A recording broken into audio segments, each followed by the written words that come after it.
પુણ્યશ્લોકા દેવી શ્રી અહલ્યાબાઈ હોલકરની 300મી જન્મજયંતિની ઉજવણી અંતર્ગત વેરાવળ સોમનાથમાં મહત્વપૂર્ણ કાર્યક્રમોનું આયોજન કરવામાં આવ્યું હતું। પ્રભાસ પાટણ સોમનાથમાં યોજાયેલા યુવા સંમેલનમાં સમગ્ર ભારતમાંથી 500થી વધુ યુવા યુવતીઓએ ભાગ લીધો હતો। આ યુવાનો રમતગમત, ઉદ્યોગ, પ્રાકૃતિક ખેતી, શિક્ષણ, વિજ્ઞાન અને રક્ષા જેવા વિવિધ ક્ષેત્રોમાં ઉત્કૃષ્ટ કામગીરી કરી રહ્યા છે। આ કાર્યક્રમમાં ગુજરાત સાહિત્ય અકાદમીના અધ્યક્ષ અને નિવૃત્ત IAS ભાગ્યેશ જહાં મુખ્ય વક્તા તરીકે ઉપસ્થિત રહ્યા હતા। વિશેષ અતિથિ તરીકે નિવૃત્ત સેના અધિકારી કેપ્ટન ડોક્ટર મીરાબેન દવે, પ્રીતિબેન પટેલ, મનીષાબેન કોઠાકર હાજર રહ્યા હતા। કાર્યક્રમની શરૂઆત પ્રાગટ્યથી થઈ, ત્યારબાદ અહલ્યાબાઈજીની ડોક્યુમેન્ટરી દર્શાવવામાં આવી હતી। વેરાવળના કપેશ્વર પાર્ટી પ્લોટ ખાતે સાગરપુત્ર ફાઉન્ડેશન અને સામાજિક સમરસતા સમિતિના સંયુક્ત ઉપક્રમે જાહેર સંમેલન યોજાયું હતું। આ સંમેલનમાં સોમનાથ મંદિર ટ્રસ્ટના ટ્રસ્ટી JD પરમાર, અહલ્યાબાઈ હોલકર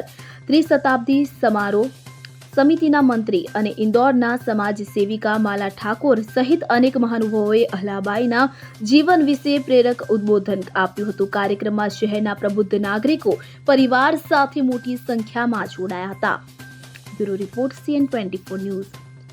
હવે જુઓ દેશ દુનિયાની તમામ ખબરો તમારી આંગળીના ટેરવે। ઉઠાવો મોબાઈલ અને Google Play Store પરથી ડાઉનલોડ કરો અમારી CN24 ન્યૂઝ મોબાઈલ એપ।